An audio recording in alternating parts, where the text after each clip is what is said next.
Good morning, Maya Piyaba, Kaluguran. Good morning. Yung kaibigan kay Jesus, Brother Manny Bautista, Senior, 64. Isrock, Nos, 5 taon, 6 na taon. Person with disability, 6 na taon. Salamat po, Panginoon Diyos, sa bigay mo ng aking daily maintenance sa ngalan ni Jesus. Amen. Okay. Daily maintenance. Luyang dilaw at bawang.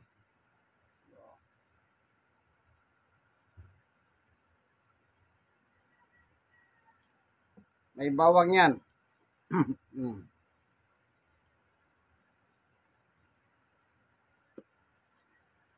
Ani, my love, yan. Lagyan natin ang 2 kutsarita.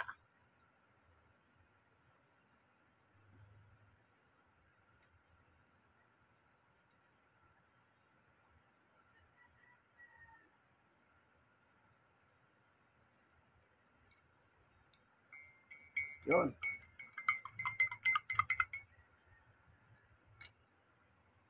Isa pa.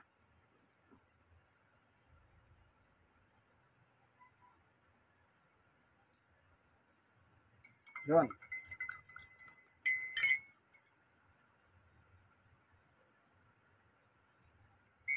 Ito siya.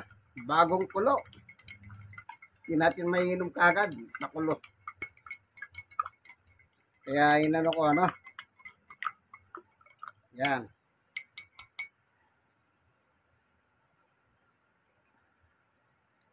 Papasok. Okay. Lagyan natin ng konting tubig na hindi mainit para madali natin masyak. Ito, sa thermos. Ayun. Isang mug siya. Of course, unang pagkagising, pasalamat sa Diyos. 2, exercise. Nag-exercise na ako. Oh, ngayon, ito. Inom na ako ng aking maintenance. Menos 20 para alas 8. Kailangan mag-almusal ako. Pagkatapos kong inumin to, mamaya, mga alas 8:30. Kailangan magpalipas ka ng 1 oras. Ang gagawin ko para lumipas ang 1 oras, ipapasyal ko ang aking 2 aso. Mag-walking-walking kami sa kalsada, exercise, maganda sa daloy ng dugo. Yung dugo, circulation. Yan. Ito, pagkatapos kong inumin to, siyempre, nabigay ng Diyos, wala na po akong iniinom na anumang medisina. Pinagbawal ng aking sarili. Huwag ka nang uminom. Ito na lang.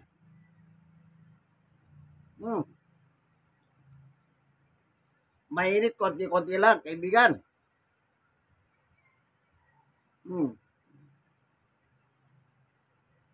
Tama-tama.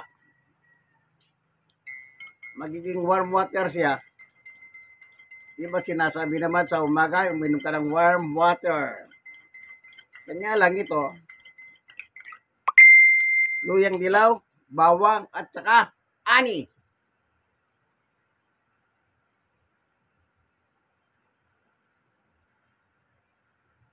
Yan. Sabi ng katawan ko, huwag ka nang uminom ng medisina. Eh bakit? Kasi po, nung may stroke ako, pinainom na po ako ng gamot. Hanggang ngayon, ito pa rin ako. Kung paano ako ngayon, ganun din ako noon. After 6 years. Sabihin, itong inumin natin.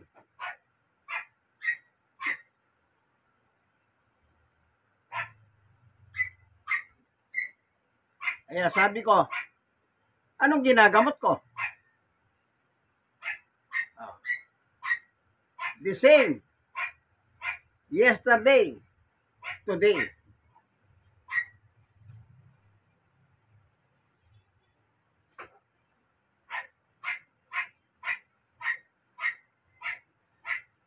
Yang exercise, bahagi lamang ng pagpapalakas ng ating mga katawan na may depekto.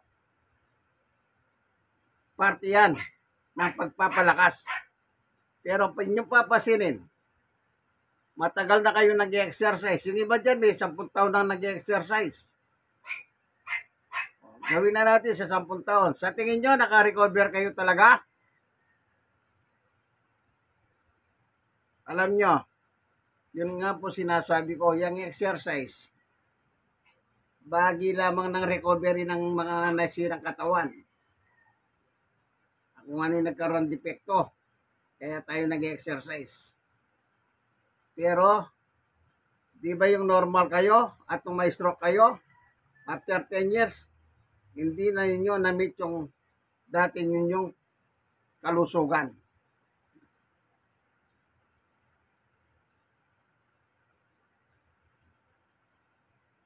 Ang sabi sa 1:3:17, hindi sinugo ng Diyos si Jesus dito sa mundo natin upang parusahan ng mga tao, pahirapan o anuman. Kundi kaya siya naparito si Jesus upang iligtas tayo. Amen? Yun ang mahalaga. Yung kaligtasan na binibigay ng Panginoong Yesukristo. Christ alone. Ibig sabihin ng ligtas, hindi ka maimpyerno, kaibigan. So, anong dapat mong gawin? Tanggapin mo sa iyong buhay. Sino? In Christ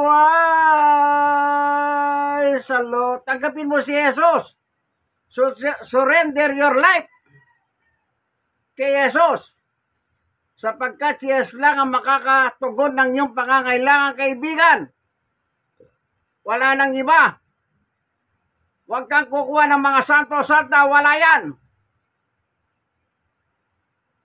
Kaya nga in Christ alone, alone. Siya lamang ang wala nang santo, walang santa.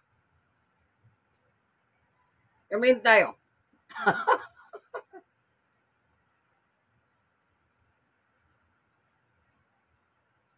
Masarap. Nararamdaman mo? Mainit-init, kaibigan. Mainit-init.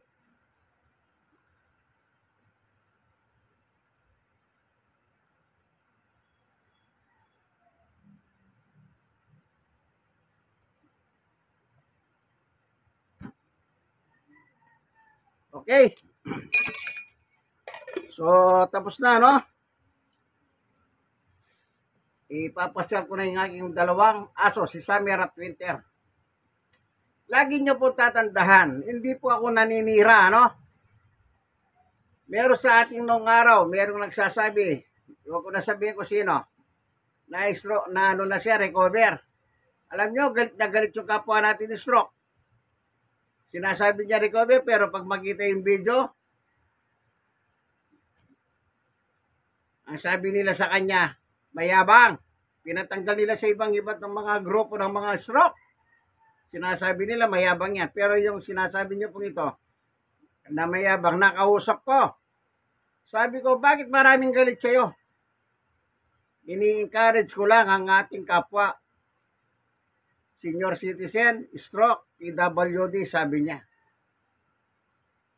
Hindi naman senior yun eh. Kilala niyo yun. Kayong mga nanonood ng video ito, patay na po siya.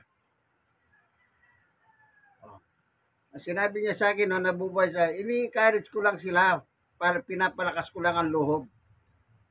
Hindi nila ako maintindihan, sabi niya. Kaya nagagalit sila kanya. So, doon ko nakikita ang kanyang, ang narinig ang kanyang katwiran. Yung pala, nagpapalakas ng loob pala. Como, sinasabi niya, recovered na, pero anong nangyari? Talagang wala po recovered talaga sa mga stroke, kaibigan. Doktor lang ang pwedeng magsabi kung recovered ka. Sabi ko nga po sa iyo, tignan nyo yung 10 years na nag-exercise na hanggang ngayon. Hanggang ngayon, nag-exercise pa rin sila. Bakit?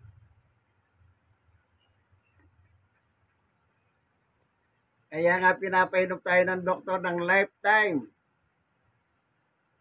Habang tayo nabubuhay. Yan ang sagot ng naging doktor, neurology. Kailangan uminom ka ng gamot hanggang buhay na yan. Buhay mo na yan. Mali ka, dok, ako. Hindi! Na-stroke ka. Nakipag-debate ko pa. Pero ngayon, sabi ng sarili ko, huwag ka nang uminom ng medisina. Magbawang ka na lang.